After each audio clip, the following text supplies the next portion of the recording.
Good morning, students. Today we will discuss about the classification of doping.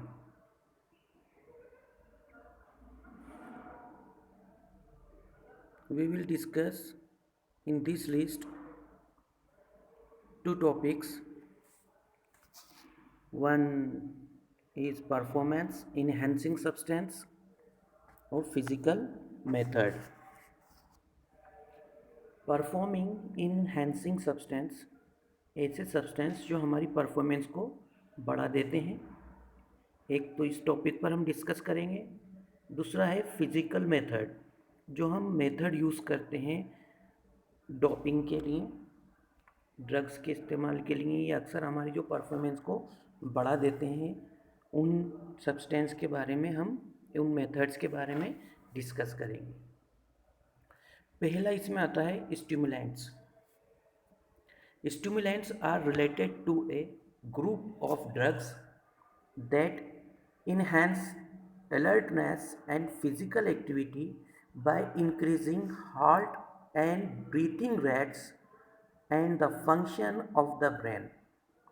Stimulants का जो काम है वो ये रहता है कि वो हमारी एक तरीके से परफॉर्मेंस को बढ़ाने का काम करता है। किस तरीके से? इंक्रीजिंग हार्ट रेट को बढ़ा देता है, एंड ब्रीथिंग रेट्स, जो ब्रीथिंग रेट्स हैं उनको भी बढ़ा देता है, and the function of the brain, और जो ब्रेन के फंक्शंस होते हैं उनकी भी स्पीड को एक तरीके से इंडिकेशंस को या उनके जो मैसेजेस होते हैं उस तरीके से उनको बढ़ा देता है। अब हम पहले ये समझें कि स्टिमुलेंट्स होता क्या है। स्टिमुलेंट्स को अगर हम एक डेफिनेशंस के तौर पर देखें तो हम ये कह सकते हैं इट इज़ ए ड्रग और medicine that makes you feel and active, more active. ये एक ऐसा ड्रग्स है या ऐसी दवा है जो हमारे शरीर को या हमारी फीलिंग्स करने की क्षमता को ज़्यादा एक्टिव कर देती है। क्योंकि फीलिंग्स का अगर हम इस्तेमाल करें तो हम ब्रेन की एक्टिविटी को बढ़ा देता है, और एक्टिविटी को हम लें तो ये हमारी फिज़िकल एक्टिविटी को जो होती है उसको काफ़ी ज़्यादा बढ़ा देता है। इसलिए हम यहाँ पर दो वर्ड यूज़ किए हैं, फील एंड मोर एक्टिव। ये हमें ज़्यादा महसूस करने की क्षमता देता है, समझने की ताकत को काफ़ी तेज़ी से बढ़ा देता है।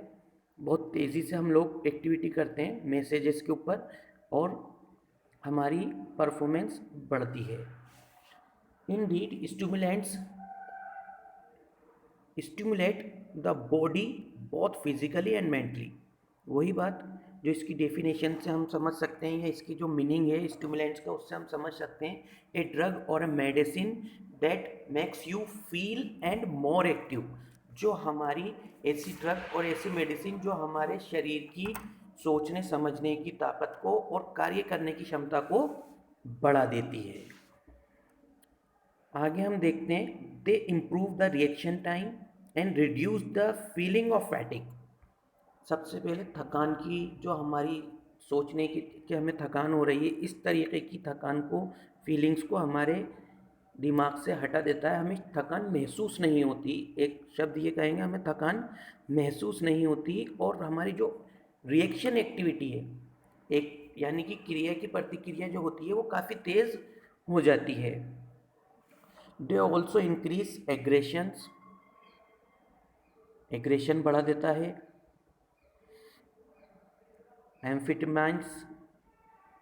Amphetamines, cocaines and adrafinil are commonly used in stimulants by athletes. अब हम यहाँ पर अगर कुछ इन्होंने दिए हैं, एम्फेटामाइंस, एग्रेशन हम जानते ही हैं, एम्फेटामाइंस दिया है इन्होंने। एम्फेटामाइंस को हम क्या करता है, ये सबसे पहले एक ड्रग्स का रूप है ये, जो हमें मेडिसिन के रूप में मिलता है, और इसके साथ एक कोकीन, ये टैबलेट के रूप में, एम्फेटामाइंस तो हमें टैबलेट के रूप में मिल जाता है, और कोकीन हमें एक, हम ये कह सकते हैं पाउडर का रूप होता है, जो एक तरीके के कोका प्लांट होता है उससे बनाया जाता है। उससे बनाया जाता है कोकीन को। एक कोका प्लांट होता है, उसकी लीव्स से इस तरीके की प्रोसेस होती है जिससे वो कोकीन तैयार की जाती है। इसी के तरीके से हम देखते हैं कि एफेड्राइन ये भी हमारे लिए काफ़ी ज़्यादा फ़ायदेमंद चीज़ है, मतलब ड्रग्स के रूप में काफ़ी ज़्यादा यूज़ में ली जाती है। एट्राफिनिल भी एक ड्रग्स है जो एक केमिकल के रूप में या हमें एक टैबलेट के रूप में मिलती है। और एफेड्रिन भी एक पेड़ से तैयार की जाती है। एक ऐसी जड़ी बूटी होती है ये, जो तकरीबन अपन ये माने कि 5000 साल से चाइनीज़ जो है इसका इस्तेमाल कर रहे हैं रेगुलरली। किस चीज़ के लिए? इसका जो पेड़ का नाम होता है वो एफिड्रा सिनिका होता है, जो उसकी एक बूटी होती है, उससे ये तैयार किया जाता है। और इसका इस्तेमाल मेनली कोल्ड यानी कि सर्दी होने पर, कफ होने पर, सिर दर्द, अस्थमा, इन बीमारियों में इसका इस्तेमाल किया जाता है। तो ये वो ड्रग्स हैं जो टैबलेट के रूप में हमें मार्केट में एक तरीके से ट्रीटमेंट के तौर पर कंपनीज़ में अक्सर अवेलेबल रहती हैं। लेकिन स्पोर्ट्स के जो कुछ खिलाड़ी होते हैं वो अपनी परफॉर्मेंस को बढ़ाने के लिए इनका इस्तेमाल कर लेते हैं। और दे आर टेकन, ये हम कैसे भी ले सकते हैं। इसी तरीके से commonly used by athletes, they are taken orally और by nasal spray by injections. इनको किसी भी रूप में लिया जा सकता है। नोजल स्प्रे जैसे कि अपने एल्फेड्राइन है, ये अपन नोज़ल के रूप में भी ले सकते हैं, क्योंकि ये जो अस्थमे का नोज़ल आता है उसके अंदर भी ये तत्व रहता है। ओरली भी ले सकते हैं और स्प्रे करके भी हम ले सकते हैं।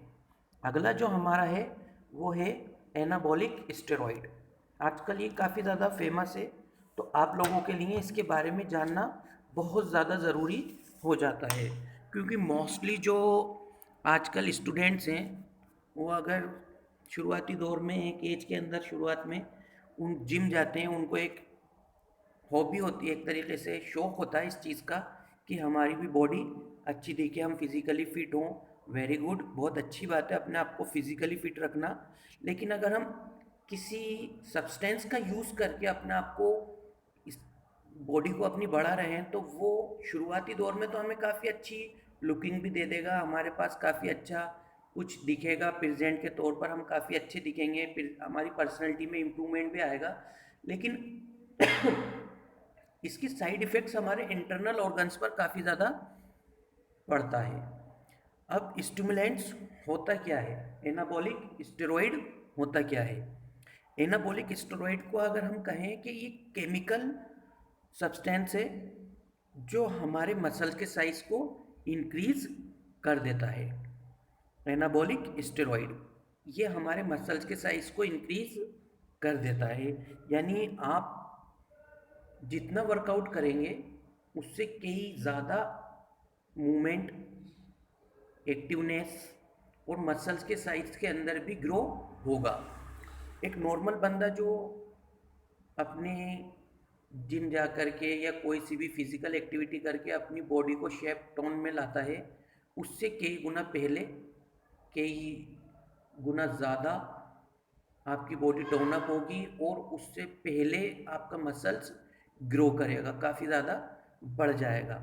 लेकिन हम यहाँ पर इसको एक फॉर ए शॉर्ट टाइम, काफ़ी कम वक्त के लिए हम ये कह सकते हैं कि इसका इस्तेमाल आप कर सकते हैं।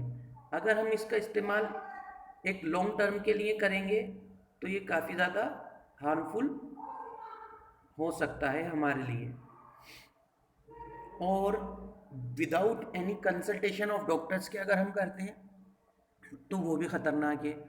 जिस तरीके से मेडिकल ट्रीटमेंट में टेबलेट्स का, हर चीज़ अपन वन बाय वन इस्तेमाल करते हैं, उसी तरीके से ये ज़रूरी है कि हम एनाबॉलिक स्टेरॉइड को भी step by step medical treatment के तौर पर इन सजेशन ऑफ एनी डॉक्टर के अंडर में रह कर के हम ये काम करना चाहिए।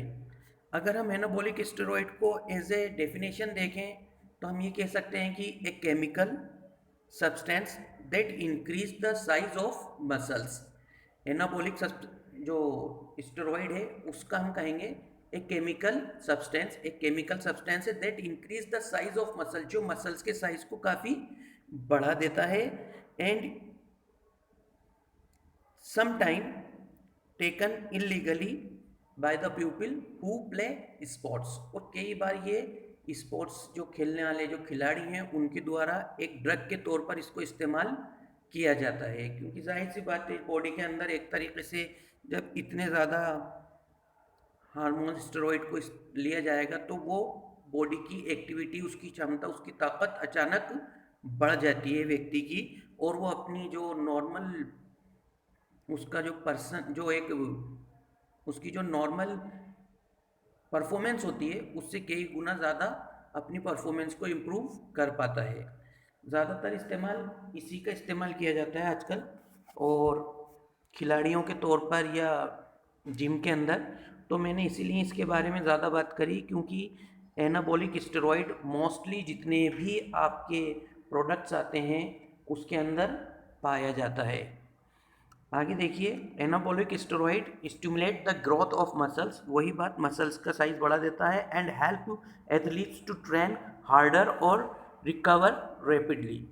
उनको ट्रेनिंग के लिए थकान नहीं होती ना, तो थकान की वजह से वो कितनी ही ट्रेनिंग हो वो कर सकते हैं, और कितना ही उनके ऊपर एक तरीके से रिकवरी जो होती है उनकी वो काफ़ी तेज़ी से हो जाती है, उनकी जो ऊर्जा ख़त्म होती है वो काफ़ी तेज़ी से वापस उसको पा लेते हैं।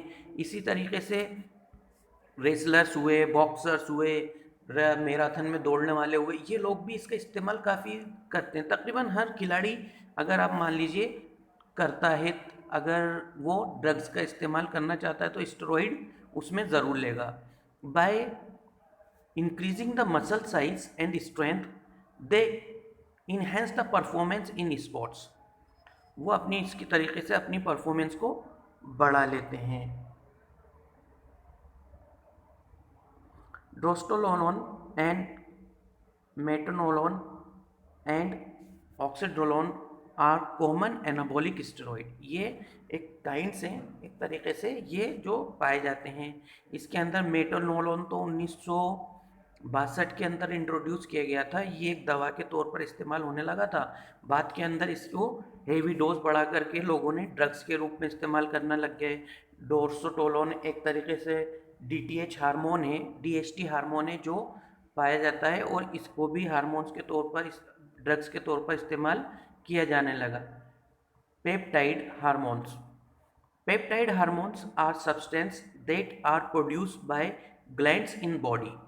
ये एक तरीके का ऐसा हार्मोन है जो हमारे शरीर के अंदर ग्रंथियों के द्वारा प्रोड्यूस किया जाता है। The substance circulate in the body, ये सर्कुलेट होता है ब्लड के साथ। And this can improve the growth of muscles, ये मसल्स की ग्रोथ को बढ़ा सकता है। Change the balance of other hormones, others hormone जो हैं उनके भी बैलेंस को नियंत्रित करता है। Increase the production of red blood sales, red blood cells को बढ़ा देता है, उनके उत्पादन में बढ़ाता है। Which increase the ability of blood to carry oxygen, और जब इसका इस्तेमाल किया जाता है तो ये हमारे रेड ब्लड सेल्स को बढ़ा देता है, जिसकी वजह से हमारे शरीर के अंदर ऑक्सीजन की कमी नहीं आती है, काफ़ी तेज़ी से ऑक्सीजन का वहन होता है, ट्रांसपोर्टेशन काफ़ी तेज़ी से होता है। These hormones are prohibited in और आउट ऑफ कंपटीशंस, ये कंपटीशन से पहले भी आप नहीं ले सकते इसको, कंपटीशन के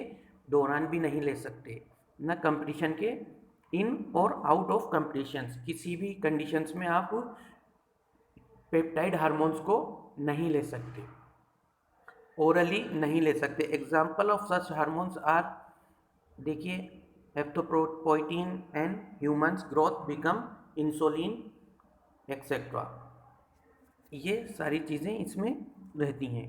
beta D agonists, these drugs are generally used to treat asthma, asthma के लोगों के लिए इसका इस्तेमाल किया जाता है। So drug is found in asthma enhancing inhaler. So drug is found in asthma's inhaler. Asthma के जो इनहेलर होता है उसको भी अगर हम मान लीजिए कोई खिलाड़ी अपनी ऑक्सीजन की रिकवरी करना चाहता है जल्दी से, तो वो अस्थमा का अगर मान लीजिए पंप जो आता है उसको इस्तेमाल कर लेता है, इनहेलर उसका, तो वो उससे काफ़ी तेज़ी से उसकी रिकवरी हो जाती है, वापस खोई हुई ऊर्जा उसको बैलेंस बन जाता है उसका ऑक्सीजन का, जिससे वो वापस रिकवरी कर पाता है. These drugs relax the muscles that surrounds the airway and opening of the air passage. Indeed, these drugs allow more oxygen to reach the blood, and owing to the endurance that these drugs provides, athletes usually take such drugs to enhance the respiratory functions, increase the capacity of for strenuous effort, strenuous efforts and resistance, and shorten recovery time. These drugs also stimulate the will to win in sports competitions. जाहिर सी बात है, जब हम naturally कोई oxygen का इस्तेमाल करते हैं अपनी नेचर के हिसाब से, तो वो एक लिमिट तक ही हो सकता है, लेकिन जब हम किसी से अपनी कंपटीशन करते हैं, चाहे से वो रेसलिंग हो, बॉक्सिंग हो, किसी में भी, तो हमारी स्ट्रेंथ और हमारी स्ट्रेंथ के साथ साथ इंड्योरेंस पावर भी खर्च होती है, ओवरऑल एनर्जी वेस्ट होती है, जिसकी वजह से हमारे शरीर में ऑक्सीजन की मात्रा कम हो जाती है. और जब हम ये अस्थमा का इनहेलर लेते हैं तो हमें ये पता चलता है कि जो हम रोज़ किया है हमने वो काफ़ी तेज़ी से रिकवरी में आ जाता है. उसके साथ साथ हमारी जो ब्लड सर्कुलेशन है उसके साथ ऑक्सीजन की भी काफ़ी तेज़ी से सप्लाई होने लगती है, because the respiratory functions increase their capacity. वो अपनी कैपेसिटी को बढ़ा देता है रेस्पिरेटरी सिस्टम, यानी कि ऑक्सीजन लेने की क्षमता उनकी बढ़ जाती है किसी भी पावरफुल एक्टिविटी को या पावरफुल एफर्ट्स करने के लिए. इसलिए बीटा 2 एगोनिस्ट एक ये भी ड्रग्स के रूप में रखा जाता है. Narcotics. Narcotics are used to reduce or eliminate pain from injury or allow athletes to make present efforts और तरीके से आपके शरीर के दर्द को कम कर देता है और आपको एक तरह परमिशन देता है कि एक अलाउ करता है efforts for a longer time, कि आप जो एक्टिविटी कर रहे हैं वो काफ़ी लंबे समय तक आप कर सकते हैं. अगर आप कोई भी इस सब्सटेंस का परफॉर्मेंस बढ़ाने के लिए इस्तेमाल कर रहा है तो उसको एक तो पेन नहीं होगा, उसकी पेन लेस हो जाएगा वो, दूसरी चीज़ उसके अंदर एक एफर्ट्स करने की काफ़ी देर तक की क्षमता बन जाएगी. If narcotics such as morphine, heroin, pethidine etcetera are used in order to ignore injury को इग्नोर करने के तौर पर इसको काम किया जाता है. Athletes obviously risk enduring further damage.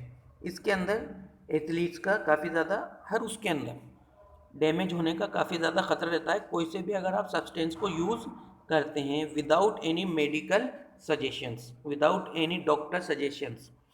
These are also taken to reduce anxiety, which may help in enhancing sports performance. These drugs are usually taken during competitions. इसको हम competition के दौरान ले सकते हैं क्योंकि इसके अंदर अक्सर खिलाड़ियों को चोट जो लगती है उसका इस्तेमाल इसमें किया जाता है. और ये आपको पेनलेस तो करता है लेकिन आपके ब्लड सर्कुलेशन को या आपके अंदर के पावर को इन्हेंस नहीं करता है, बढ़ाता नहीं है. इसलिए diuretics throw the diuretics are not performance enhancing drugs. ये एक तरीके से अपनी परफॉर्मेंस को बढ़ाने के लिए इस्तेमाल नहीं होती है. These are used in sports to remove fluid in the body से फ्लूइड को हटाने में particular water. These are also taken to reduce weight rapidly as in weight lifting, boxing, wrestling. इसका इस्तेमाल ड्यूरेटिक्स जो है एक तरीके से ड्रग्स की कैटेगरी में इसलिए नहीं आती क्योंकि शरीर से पानी की मात्रा को कम कर देता है, और वो इसलिए होता है क्योंकि बॉक्सिंग या रेसलिंग इनके अंदर हमारा जो टूर्नामेंट होता है वो बाय वेट कैटेगरी होता है. किसी का वज़न मान लीजिए 60 बनी हुई है तो वो बंदा 66 केजी का है या 67 केजी का है, तो उस वक्त वो इसका इस्तेमाल करता है ताकि उसको 2 किलो वज़न उसका कम करके वो अपने से लोअर वेट कैटेगरी में लड़ सके। जहाँ वो 2 किलो वज़न बढ़ा करके अपने से 65 से 70 केजी में लड़ेगा, तो वो फिर 2 किलो वज़न कम करके अपने से 60 टू 65 केजी के वेट में लड़ सकता है। यहाँ पर इसका इस्तेमाल किया जाता है, जैसे वो बॉक्सिंग हो, वेट लिफ्टिंग में भी इसी तरीके का होता है कि उसमें भी वेट कैटेगरी रखी जाती है। बॉक्सिंग में भी वेट कैटेगरी होती है और रेसलिंग में भी। These drugs are also taken to, अच्छा, वेट कैटेगरी के बारे में अगर हम देखें तो वेट कैटेगरी होती है तकरीबन आपके 5 किलो का डिफरेंस रहता है। ये मान लीजिए किसी का 45 केजी है तो वो 50 किलो तक के वेट कैटेगरी के कॉम्पिटिटर से फाइट करेगा, ये उसका एक ग्रुप बन गया।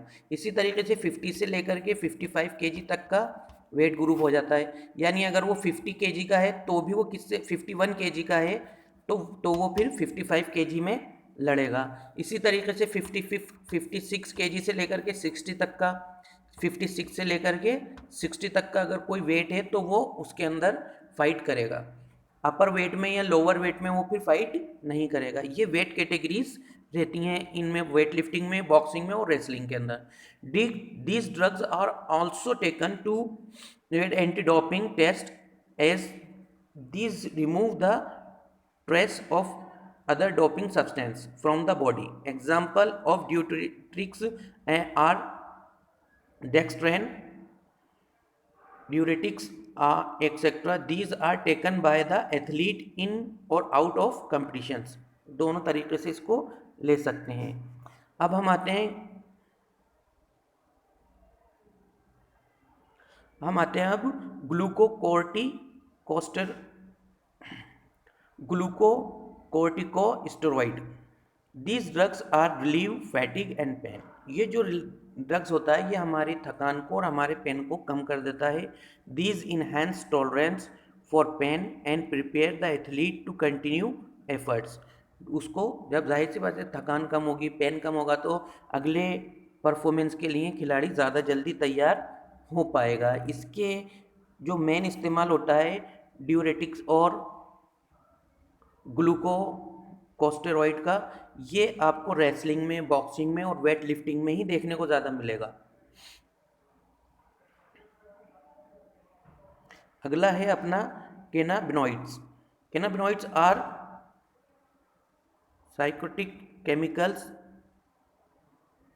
physioactive chemicals that cause a feeling of relaxation. Examples of cannabinoids are hashish, marijuana. These are used in competitions is banned. इनका इस्तेमाल competitions में banned रहता है। अब हम अगला देखते हैं blood doping. Blood doping is defined as by world anti doping agency. Blood doping को जो डिफाइन किया गया है वो वाडा के द्वारा किया गया है, यानी वर्ल्ड एंटी डोपिंग एजेंसी के द्वारा, as the misuse of technique और substance to increase one's red blood cells count. अपनी रेड ब्लड सेल्स को बढ़ाने के लिए जो हम इस्तेमाल करते हैं। Usually 2 units of athletes blood is taken some weeks prior to competitions. Then the blood is frozen until 1 or 2 days before the competitions. When it is injected into the athlete, this is known as autologous blood doping. Homologous blood doping is the injection of fresh blood taken from second person straight into the athlete.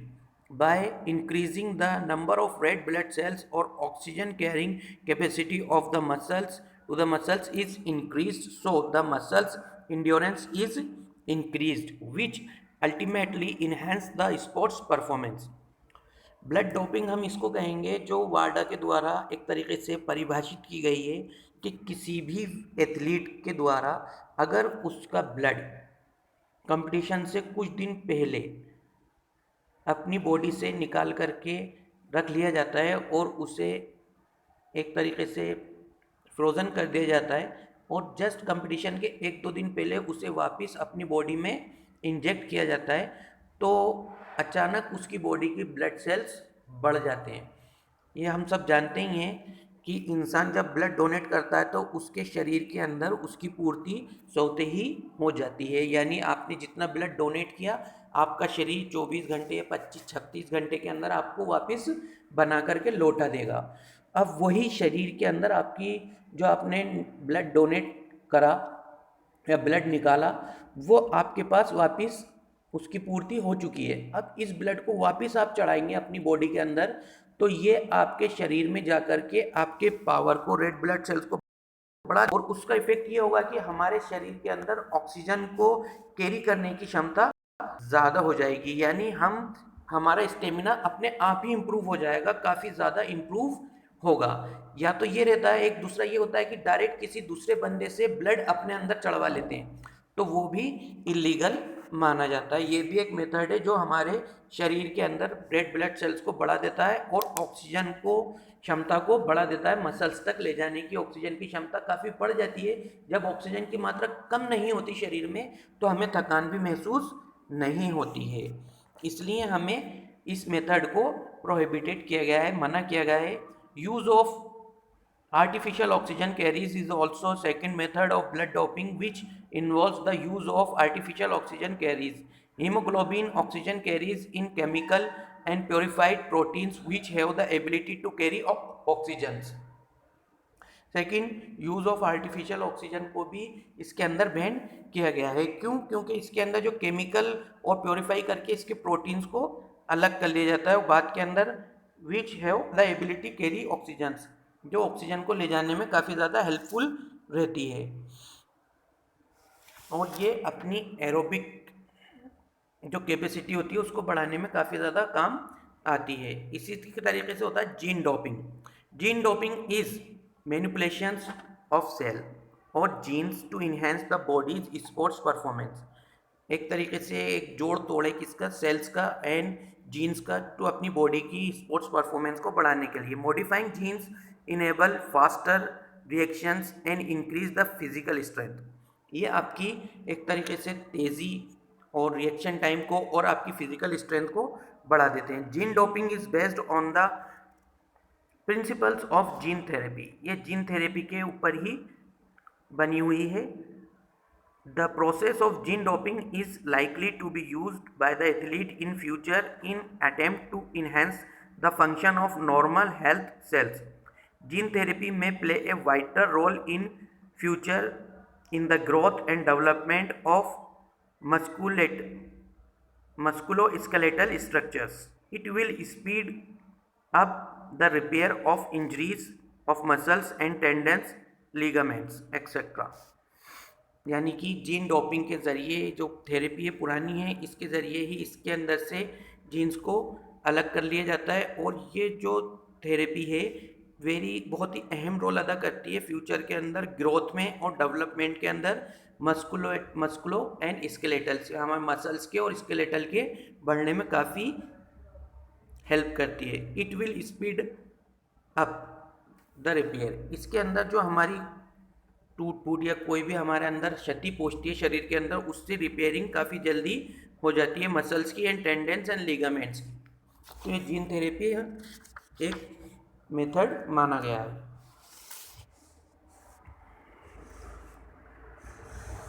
तो अब हम अपने देख चुके हैं कि हमारे पास drugs के meanings, substance of drugs which enhance the performance of A sports person, इसके ऊपर हम डिस्कस। जो हमारा नेक्स्ट वीडियो होगा उसमें habitat substance and their side effects, इस पर डिस्कशन करेंगे।